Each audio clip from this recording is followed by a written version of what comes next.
Bonsoir madame, bonsoir monsieur, soyez les bienvenus dans ce nouveau numéro de Plaisir de lire, comme chaque mercredi après-midi sur Zouk TV. Et comme chaque mercredi après-midi, j'ai l'honneur, le plaisir de recevoir un passionné, un amoureux de la lecture, que je pense que vous allez le reconnaître, même si le look a un peu changé. Nous disons bonsoir. Bonsoir, à Plaisir de lire, Stéphane Maugrand, qui a toujours, c'est le cas de dire, une très grande joie à revenir à l'émission Plaisir de lire. Stéphane, c'est un plaisir de te recevoir sur le plateau avec notre reprise. Merci de nous faire l'honneur d'être des nôtres cet après-midi. Avec plaisir, toute la joie pour moi. Alors, comme d'habitude, nous aurons l'occasion d'apprendre, de découvrir des choses. Et je pense que, comme notre invité, c'est Stéphane Maugrand, je pense que ça va être ludique. On va bien aussi rigoler. Donc, de quoi vas-tu nous parler cet après-midi? Eh bien, j'ai choisi, on pourrait dire, une auteure qui a fait parler d'elle dans le secteur du développement personnel. Donc, il s'agit de Lise Bourbeau. Mais Lise Bourbeau, dirons-nous, elle a quand même plus de 40 ans d'expérience dans son domaine d'expertise. Et en fait, il y a un de ses livres qui a attiré mon attention, qui s'appelle « Écoute ton corps ». Donc, en fait, à part l'éventail d'écrits qu'elle a effectués, j'avais cette envie de connaître un peu plus, parce que le titre paraît simple, mais en entrant en profondeur dans le sujet, on se rend compte que c'est beaucoup plus que ça. Voilà. D'accord. Effectivement, comme tu disais, le titre paraît simple, c'est peut-être une expression, une phrase qu'on a déjà entendue, soit par un médecin ou, je sais pas, peut-être par des non-médecins. Donc, et elle, avec cette phrase, écoute ton corps, elle a réussi à faire un livre. Eh bien, oui. C'est vrai que c'est parti d'une réflexion sur le sujet, parce qu'elle se rend compte que nous avons différentes façons d'interpréter les choses. Et elle s'est rendue à l'évidence qu'elle pourrait répondre à un besoin, permettre aux uns et aux autres de découvrir qui ils sont et qu'est-ce qu'on appelle réellement s'écouter ou écouter l'autre. Donc, notamment, je pourrais introduire ça avec une question du style quel est le meilleur ami de l'homme? Et effectivement, la majeure partie de tous ceux qui nous entourent diraient. Bon, j'entends les gens dire le chien. Voilà. Bon, je suis pas trop d'accord. Voilà. Et en fait, on découvrira que ça, c'est l'adage, c'est un peu les échos des uns et des autres. Mais qu'en fait, qu'on découvrira que notre plus grand ami, c'est notre corps. Et dans ce corps, il y a plusieurs... c'est un être avec du contenu et du contenant aussi. Donc, ce contenant englobe un certain nombre d'éléments et que c'est important de se connaître soi. Donc, de s'écouter, notamment. On va découvrir en fait qu'il y a différentes façons de s'écouter. D'accord. Alors, avant d'entrer dans le vif du sujet, ce livre, Écoute ton corps, est-ce qu'il doit se lire du début à la fin? Est-ce qu'il y a des chapitres? Comment c'est organisé? Est-ce qu'on peut piocher, je ne sais pas moi, en fonction des besoins, en fonction peut-être du questionnement qu'on aurait? Comment doit-on aborder la lecture de ce livre? Bien, en effet, chaque personne a, on va dire, des besoins différents en termes de lecture et voire en termes de connaissances. Parce que on va apprendre cela aussi, non, plus que la tolérance, ça sera en toute bienveillance l'amour qu'on doit exprimer pour l'un et pour l'autre, et surtout pour soi. D'accord? Donc j'ai aimé les nuances qu'elle a, un peu comme les couleurs, qu'elle a données dans son livre. Et en fait, on va pouvoir dire qu'elle répond à différents types de publics, je dirais, et qu'en fait, il y a différents thèmes. Donc, j'avais relevé quand même qu'il y avait quand même 5 chapitres différents Les 4 premiers parlent essentiellement de différents types de corps, en fait. Comment il faut apprendre à écouter chacun. Donc, dans notre être, quand on prend le temps de se découvrir soi, on découvre qu'en fait, on n'est pas de simples coquilles vides, mais que tout a un objectif bien précis. Et que tout grandit, tout subit une progression, ou je devrais dire, participe à une harmonie de ce qui nous entoure, et qu'en fait, il nous appartient de prendre le temps de savoir d'où nous venons. Tout ça dans le livre, hein, bien sûr, hein, pourquoi nous sommes là et comment on doit gérer tout ça, surtout. D'accord. Alors,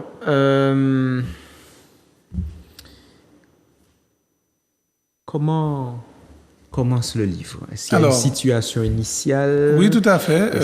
Elle démarre le livre avec les grandes lois de la vie. D'accord? Et dans ces grandes lois de la vie, par exemple, le but primordial de tout être humain, d'accord, c'est d'être conscient de pourquoi nous sommes là, qu'est-ce qui fait que nous soyons là, quel est le but de cette existence terrestre, dirons-nous. Elle parle aussi de quelque chose que j'ai bien aimé. Elle le sépare en 3. C'est concernant notre capacité enfin, notamment la conscience. Et elle distingue la conscience du subconscient et d'un nouveau terme qui n'est pas commun et qui devrait nous interpeller, d'où l'invitation à lire ce bouquin, c'est la superconscience. Conscience, subconscient et superconscient. Tout à fait, c'est ça. D'accord. Donc le premier, le deuxième me parlent. Oui. Le troisième, je n'avais pas... Forcément, moi j'étais un peu dans cette même réflexion. Et elle nous dit que dans l'expérience qu'elle a vécue, enfin, elle a pris des exemples, alors qu'en fait, la notion des étapes de la conscience répond à un certain nombre de besoins. D'accord? Notamment, elle explique également que des statistiques, enfin, une étude a démontré que l'homme n'est conscient de ce qu'il fait qu'à 5 à 10%. Mm-hmm.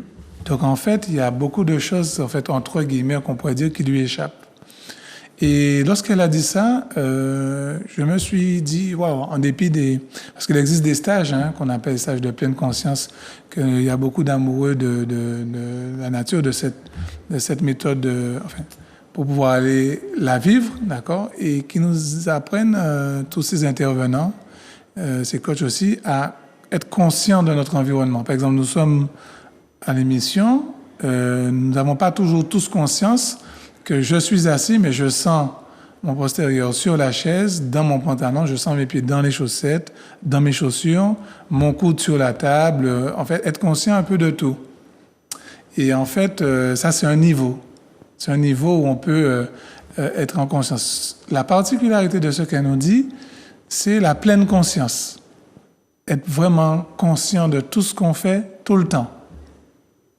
D'accord? Et c'est cette subtilité-là qui est importante de comprendre parce que sous l'aspect du subconscient, elle avait donné quelques exemples comme ça, qu'en fait, à l'intérieur de nous, nous avons des réflexions que nous portons pour pouvoir amener à des objectifs, on va dire, mais c'est pas tout qui est de l'ordre de la conscience. Par exemple, je me rappelle qu'elle avait cité un exemple, elle dit, on doit se dire, je considère maintenant mon corps comme mon plus grand ami et guide sur la terre, et je réapprends à le respecter, à l'accepter et à l'aimer comme il se doit. Donc en fait, bien entendu, il faut apprendre à s'écouter en conscience et savoir ce qu'on dit, à quel moment qu'on le dit, et être conscient qu'il y a des interlocuteurs en face de nous, quel est l'impact de cela lorsqu'on le vit, mais être conscient de tout cela, mais tout pendant qu'on est dans une sphère, dans un environnement. Donc on constate qu'en étant conscient, ça nous amène à ce côté subconscient. On ne réfléchit pas forcément à tout ça. Je vis, mais elle dit aussi surtout de vivre pleinement les choses. de ne pas penser à tout analyser, bon, ben, je vais faire ça, ça va se passer comme ça. Mais le fait de vivre l'instant est très important. Donc, le subconscient, par exemple, selon elle, ne va pas travailler sur des projets. Oui, donc je pense que je ferai ici, ou j'ai fait ça à tel moment dans le passé. Pour elle, le subconscient travaille énormément dans le présent. Donc, la notion du je suis, du je suis en train de parler, je suis en train d'écouter, je vais me réaliser, je vais passer une bonne journée. Cette notion, elle explique que c'est maintenant. Donc, c'est cette notion qui fera que le subconscient va davantage travailler à nous aider. Alors, parce que apparemment, le subconscient ne se soucierait pas des projets, mais essentiellement de l'existence. Donc, tout ce qui est, par exemple, de la méditation, là, oui. D'accord? On pourrait être plus dans cette phase de rentrer dans la superconscience pour aller plus loin. Mais toujours être présent. Cette notion de présence est très importante. Et c'est un travail de tous les jours. Donc, elle explique également que elle conseille ou recommande même des exercices que nous pouvons faire tous les jours. Je vais prendre un exemple.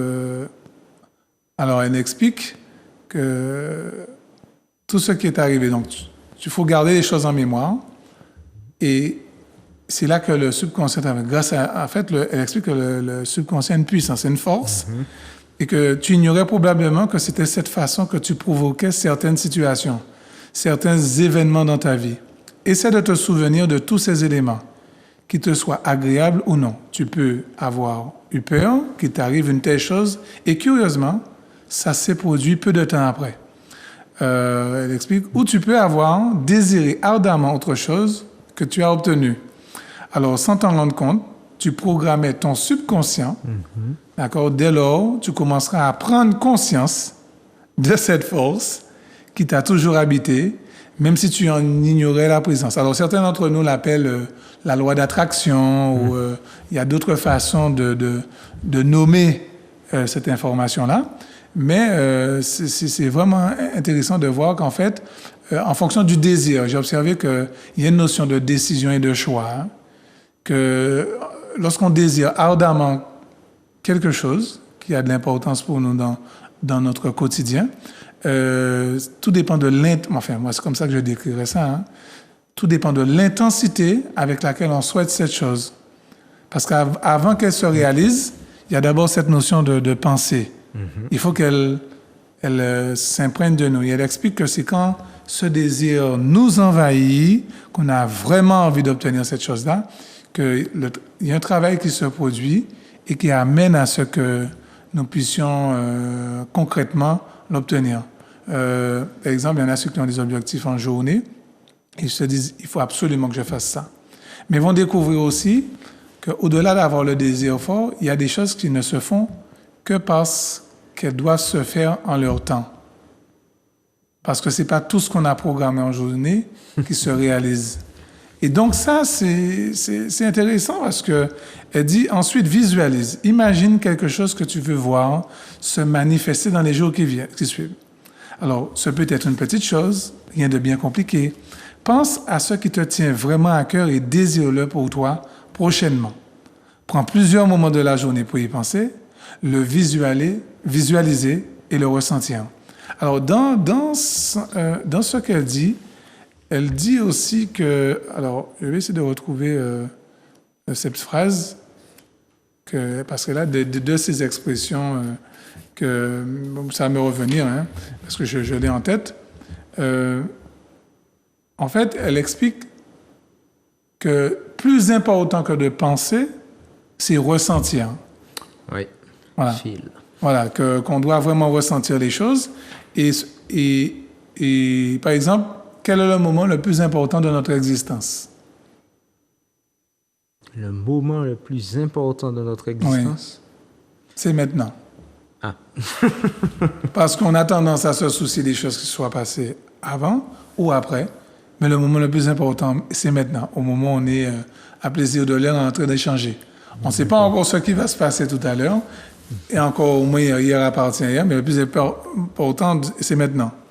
Et en fait, elle explique que quand on a conscience de ça, on peut pas toujours tout réaliser, mais d'apprécier nos petits moments, tout ce que nous vivons, et l'impact aussi que ça peut avoir sur les autres. On va en parler tout à l'heure, mais c'est vraiment extraordinaire. Il a dit, c'est l'amour de soi et de son prochain, de s'accepter et d'accepter les autres tels qu'ils sont. Donc, il n'y a pas à vouloir changer l'autre, à vouloir influencer l'autre. C'est cette notion d'être conscient de vivre avec l'autre, avec, on dira, ses qualités et ses défauts s'il y en a. Mais elle partage même l'avis de John C. Maxwell, un auteur qu'on connaît bien. Elle dit que pour elle, dans la vie, il n'y a pas d'erreur, qu'il n'y a que des expériences.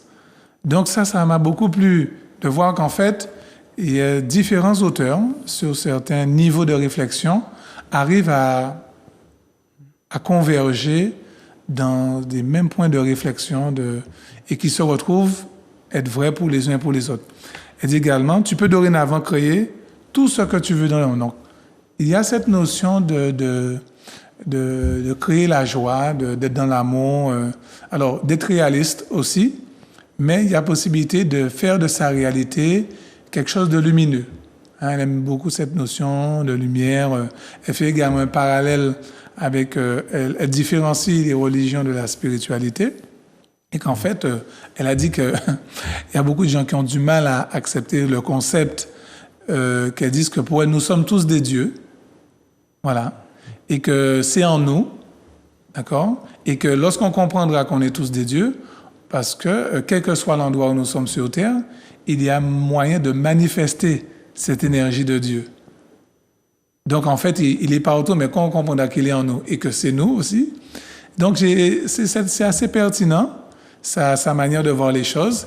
Elle dit que l'être humain devient ce qu'il pense et ce qu'il croit. Il y a eu cette notion où elle explique que nous tous, nous avons des besoins de religion, de métier, de trouver différents points. Et ce qui fera de nous des êtres meilleurs, c'est l'amour, la notion d'amour, la différence entre l'amour avec un grand A et aimer. Elle différencie les deux. Quelle est la différence? Alors on va en parler, c'est vrai.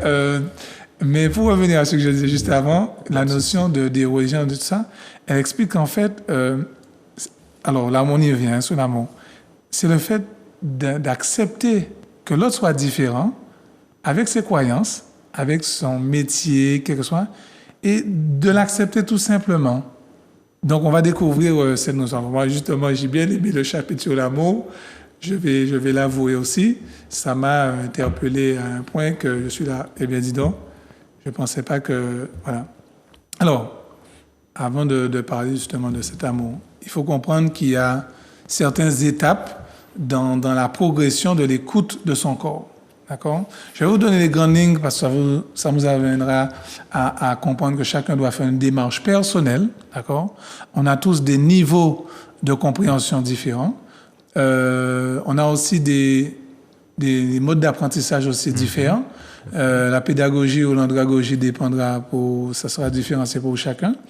Et les grandes lois de la vie, elle a commencé avec ces points-là.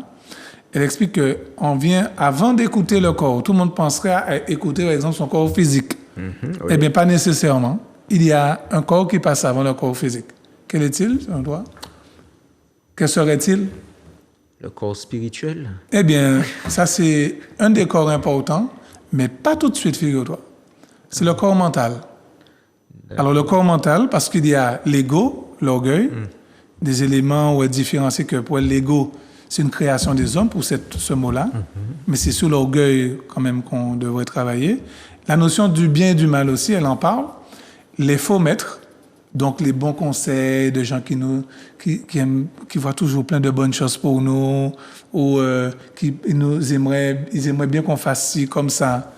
Et qu'en fait, elle a pris un exemple avec un couple qui était très occupé, qui travaillait comme bon nombre de couples, hein. Et ce monsieur avait proposé à sa femme qu'il voulait créer un potager à l'arrière de la maison.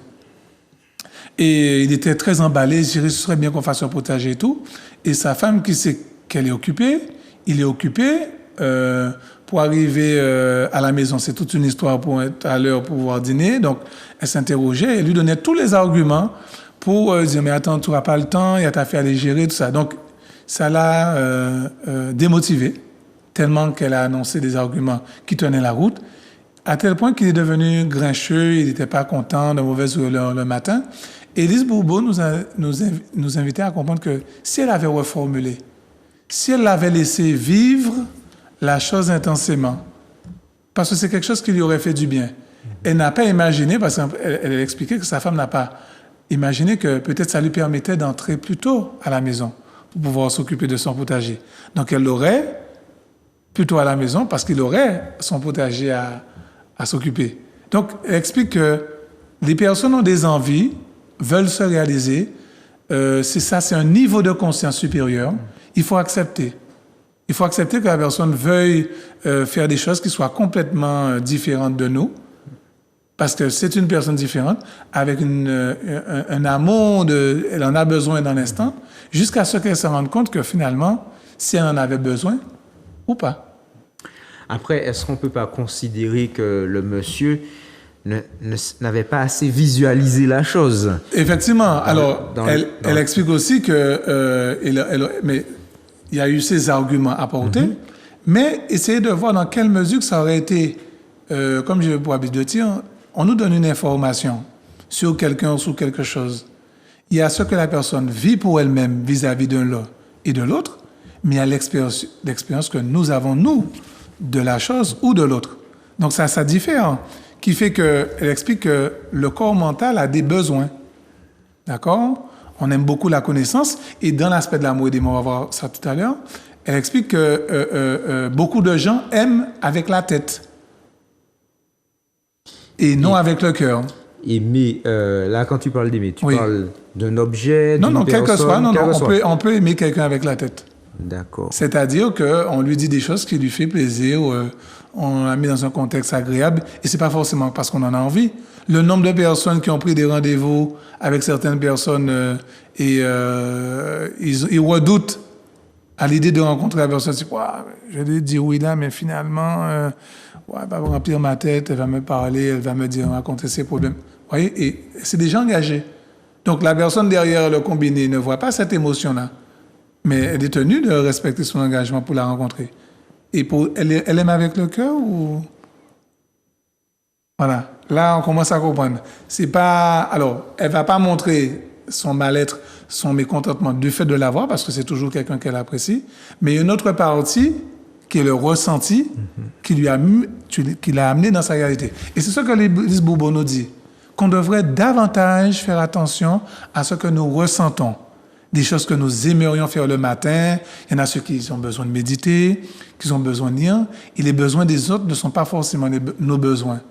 Et cette tolérance-là, elle explique qu'à partir du moment où on arrive à accepter l'autre dans sa dimension de vouloir se réaliser, on rentre vraiment dans l'amour, on rentre dans la super conscience. Et donc, alors, justement, le deuxième corps, ce serait quoi maintenant? Spirituel? Eh bien non. On va tomber d'accord, mais sur l'écoute de ton corps émotionnel. Oh là là, en fait, il y a combien de corps? Mais c'est ça. Mais justement, l'idée, on ne pourra pas tout voir aujourd'hui, peut-être lors d'une prochaine prestation. Enfin, à plaisir de lire, ce sera avec plaisir. Elle distingue le mental de l'émotionnel. Tout à fait. Et dans le corps émotionnel, on va découvrir les peurs, les culpabilités. On va également découvrir savoir exprimer ses émotions. D'ailleurs, moi aussi en formation, j'ai appris qu'il existe, j'invite tout le monde à regarder ça, la roue des émotions. D'accord? Vous allez découvrir comment, dans une émotion qui cache des sous-émotions, donc là, ça m'a beaucoup plu de découvrir cela, et ça nous permet de nous découvrir nous. Donc, le message, s'il fallait donner la première partie du livre, c'est que c'est beau d'aimer les autres, c'est beau de faire plaisir aux autres, c'est beau d'être présent en bon nombre de points. Mais je pense que vous avez compris le message. Quelle est la personne finalement la plus importante de notre existence? Comment donner, partager avec les autres ce que nous ne possédons pas nous-mêmes? Donc, on peut constater que l'écoute du corps émotionnel, notamment les besoins du corps émotionnel, on a besoin... Alors, par exemple, Super, un super point intéressant. Quelle est selon vous la chose la plus importante pour les humains au niveau du corps émotionnel? Ah, là, on va parler de quelque chose de super intéressant. Et quand j'ai lu le terme, c'est un mot simple, mais ça a eu un impact sur moi. Et j'ai une autre façon de voir les choses. C'est la première fois que j'ai envie de lire le livre, j'ai envie de le relire parce que franchement, merci à l'auteur Lise Bobo. C'est dommage, j'aurais aimé la rencontrer en personne, mais il faut lui dire merci parce que franchement, alors, c'est quoi selon vous? C'est quelque chose dont on a besoin tous les jours au niveau de l'émotionnel. Et on n'y pense pas. Quel serait, en un mot? Un cœur. Oh, proche. En effet, on le trouve dans le cœur. Ce serait quoi d'autre? Allez, 3 mots, on peut trouver des mots quand même. Il y a Dans des le mots. cœur. Dans? Non, quelque chose qu'on trouve dans le cœur, tu as dit. Oui, dans le cœur. Alors, on le trouve dans le cœur, à l'extérieur du cœur et autour du cœur. Du sang. Je sais. Alors, à ce moment-là, tu orientes encore vers le corps physique. Je suis pas fort en anatomie. On parlait du corps émotionnel. Ah, tu es toujours dans le corps émotionnel. Et oui, Ah, eh bien, je te donne, on va pas te faire languir davantage. Il s'agit de la beauté. Ah bon. L'émotion, notre corps émotionnel a besoin de s'entourer de tout ce qui est beau. Ou belle, bien sûr. Mais la beauté avec un grand B. Et qu'en fait, elle explique qu'elle a toujours aimé les belles choses. Qui n'aime pas les belles choses?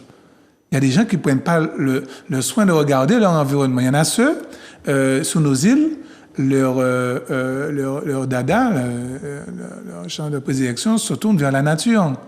Et ils ne peuvent pas s'empêcher d'observer leur environnement. Par exemple, c'est souvent des personnes extérieures à l'île qui prennent soin de notre patrimoine au niveau de tout ce qui est forêt, hein, comment on appelle encore le terme, les gardes forestiers, et qui s'occupent de la nature et qui découvrent.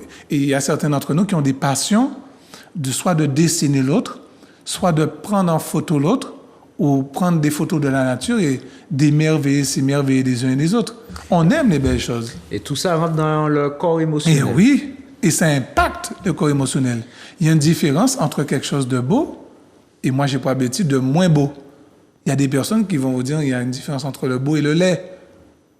Excusez-moi, quelque chose qui... Et je ne vais pas porter un jugement là-dessus. Pourquoi?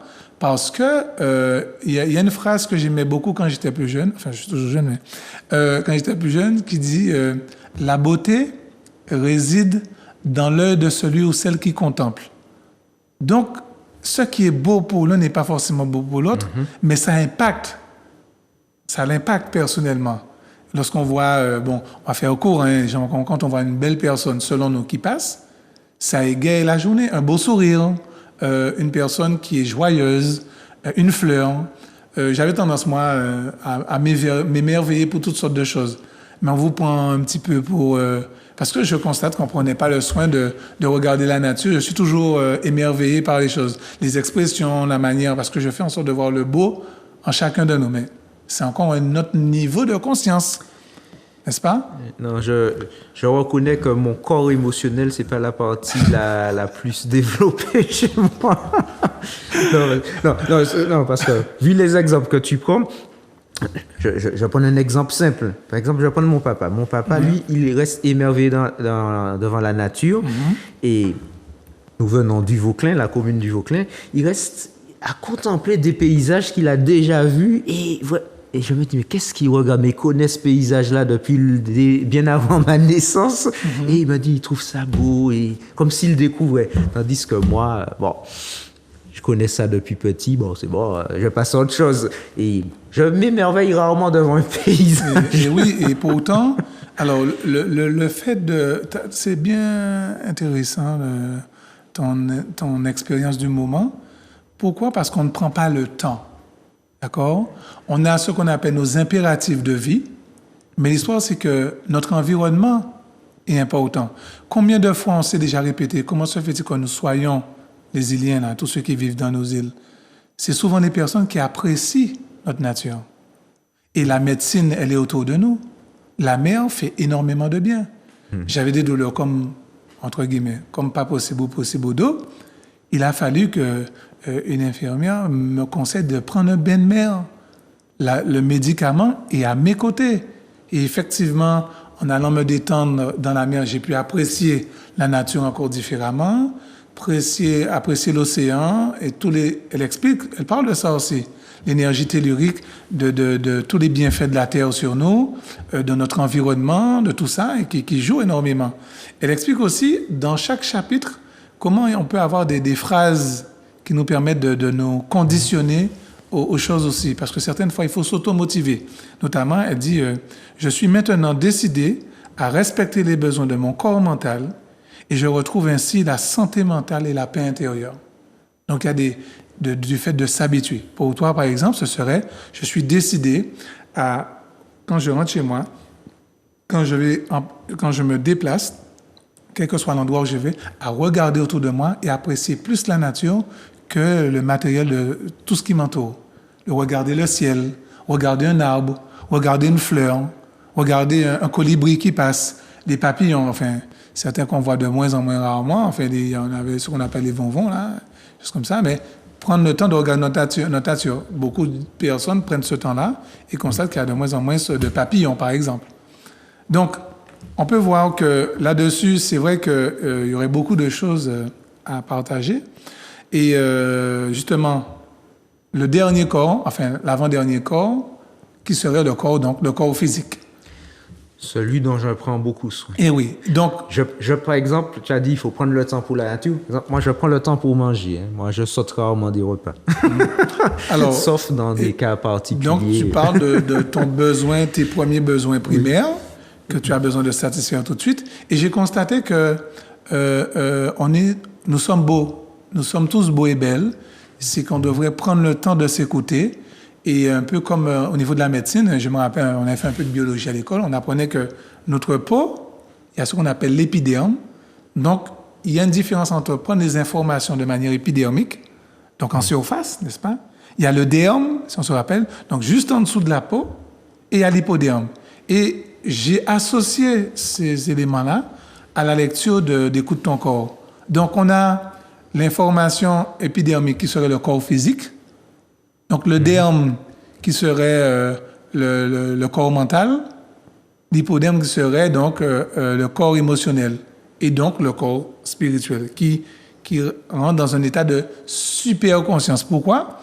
Tous ont des religions différentes, d'accord? Les catholiques, dans la religion chrétienne, il y en a toutes sortes d'éventails, d'accord? Beaucoup, c'est séparé en groupes, en communautés. On a aussi les orientaux avec l'hindouisme, le bouddhisme et tout ça, d'accord? On a aussi, on a connu la communauté musulmane, juive et tout ça. Donc, et on a tous ce besoin d'élever cette conscience vers un être supérieur. Et alors que cet être supérieur, justement, qu'elle représente dans le bouquin sous forme d'énergie. Il est en nous et autour de nous. Et toutes les fois que nous nous déplaçons, nous pouvons sentir sa présence. Donc, j'aime bien cette notion de tolérance et d'amour et qu'on parlera pour la prochaine fois. C'est dommage qu'on n'a pas le temps aujourd'hui. Mais pour le corps, ce serait tu nourris ton corps physique comme tu mènes ta vie. Donc, on pourrait dire que tu as une bonne hygiène de vie, vu que tu es en bonne santé, le pas de ventre, fais attention aux poignées d'amour, tout ça, n'est-ce pas? Je m'efforce de faire attention. Les problèmes de poids, d'accord? La sexualité, les maladies, les accidents. D'accord? Les besoins du corps physique. Et en finalité, on verra donc la spiritualité, la méditation, l'acceptation complète. Et ensuite, on arrive à donc des niveaux de conscience qui sont super intéressants. Et je suis content d'avoir pu découvrir, grâce au livre de Écoute ton corps, de Lise Bourbeau. Il en a écrit d'autres sur d'autres thèmes. Ton plus grand ami sur Terre. Donc, ami sur Terre, sur la Terre, c'est qui est donc notre corps physique. Donc, je suis content d'avoir présenté cette première partie. Et justement, la prochaine fois, je ne sais pas combien de temps qu'on a aujourd'hui. Il nous reste encore du temps, mais je voulais vous donner, vous mettre comment dirais-je, en haleine, comme ça, quand on veut donner quelque chose, mais on ne donne pas tout. Hein, aide-moi. Oui, c'est bien ça. Oui, c'est ça. C'est pas en haleine, c'est un peu différent, en fait. Mise en bouche, hein. Voilà, c'est ça. Il y a ça aussi. Nous devons enrichir donc notre vocabulaire, n'est-ce pas? Donc l'amour et la possession, voilà.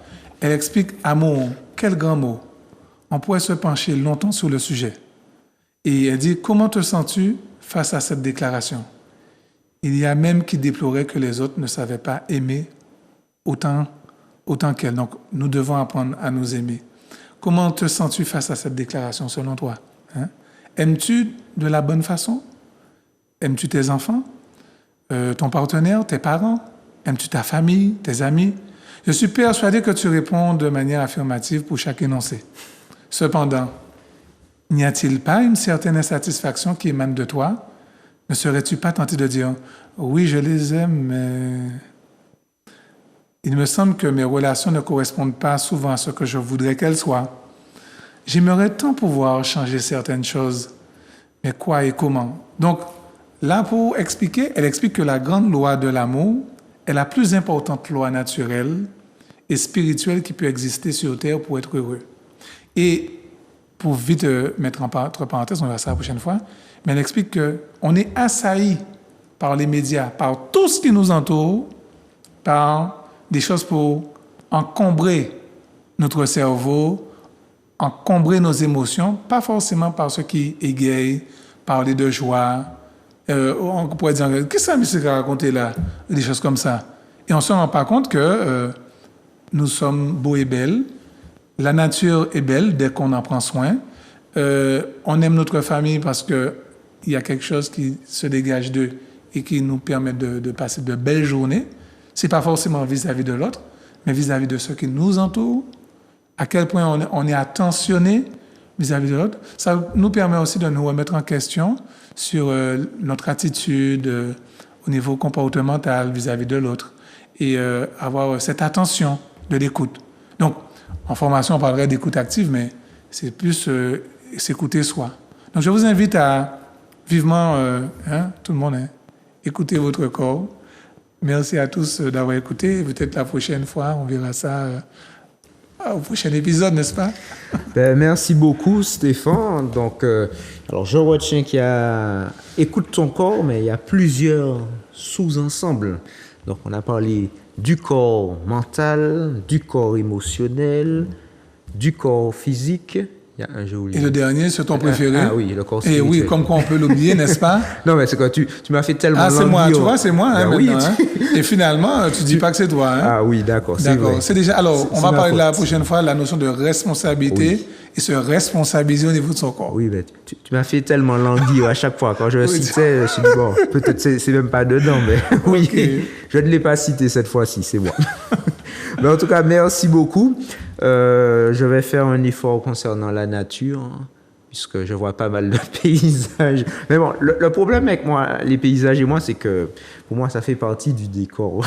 Et oui, et justement, ce décor... Quoique je fais plus attention au décor du plateau qu'au paysage. Donc, D'accord, parce que c'est ton milieu dans l'instant, mais ça, c'est, on va dire, c'est ton intimité par rapport à ton émission. Mais quand tu sors, c'est apprécier l'extérieur aussi. Parce que c'est parce qu'on apprécie l'extérieur qu'on se dit, il faut qu'on corrige telle ou telle chose. Sinon, on ne parlerait pas de l'UNESCO. Il y a plein de choses qui tournent autour du patrimoine de notre paysage. C'est que ça nous permet de redécouvrir et de voir à quel point les choses sont belles. Et c'est souvent ceux qui nous visitent qui constatent la richesse de ce que nous possédons, n'est-ce pas?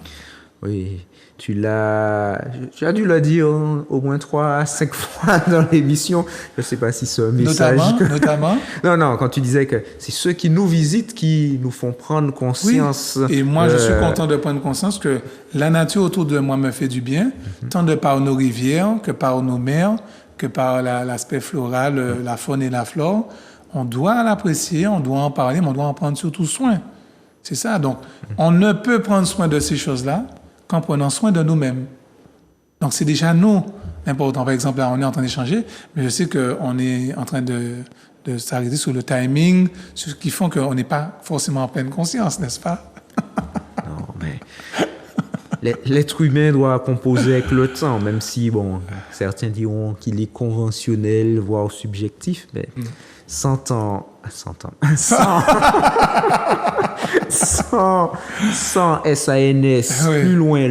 plus loin temps, peut-être il y a des objectifs qu'on atteindrait. Mais quand même, avec 100 ans, il y a une notion d'éternité, de projection, n'est-ce pas? Bon, Donc, tout dépend aussi de la perception. Si c'est à l'échelle de l'humanité, 100 années, c'est pas beaucoup. oui, mais en sentant les choses comme tu les sens, donc on comprend mieux ce que tu as voulu dire. Je te remercie pour ta compréhension. En tout cas, merci beaucoup, Stéphane, pour cette présentation. Donc, Avec tu plaisir. nous as dit que... Oui, donc écoute ton corps, ton plus grand ami sur Terre. Et je suis content parce que c'est la première fois que je vais autant lire un livre dans mon existence, parce que ça m'apporte énormément. Donc la prochaine fois, on verra comment la différence entre l'amour et la possession, entre amour et aimer. Il y aura encore beaucoup de choses à dire. Allez, je vous remercie à tous. Ah, donc, il y aura pas mal de choses à dire sur l'amour. Ah ben, tiens, tant mieux. À l'amour, on va se régaler parce que j'aurai une façon d'exposer des choses avec l'amour et... Une façon digne de toi. Oui, n'est-ce pas? Digne de nous, n'est-ce pas? Ah oui, si. En tout cas, merci beaucoup, chers téléspectateurs, pour ce temps que vous avez passé en notre compagnie. J'espère que le message de Stéphane est passé. Donc, prenons conscience des choses qui nous entourent. N'attendons pas que ce soit les personnes de l'extérieur qui nous fassent prendre conscience de ces choses. Et si, comme Stéphane, vous voulez présenter un livre, un ouvrage, un coup de cœur, vous pouvez le faire en composant le numéro qui s'affiche à l'instant, à savoir le 06 96 19 41 13. Et nous nous ferons un plaisir de vous recevoir sur le plateau de Zouk TV. À nouveau, Stéphane, merci beaucoup. Merci à vous et Alice Bobo, écoute ton corps, ton plus grand ami sur Terre. Et à la prochaine. Merci. Merci, chers téléspectateurs. Nous vous souhaitons une bonne fin d'après-midi et nous vous disons à très bientôt.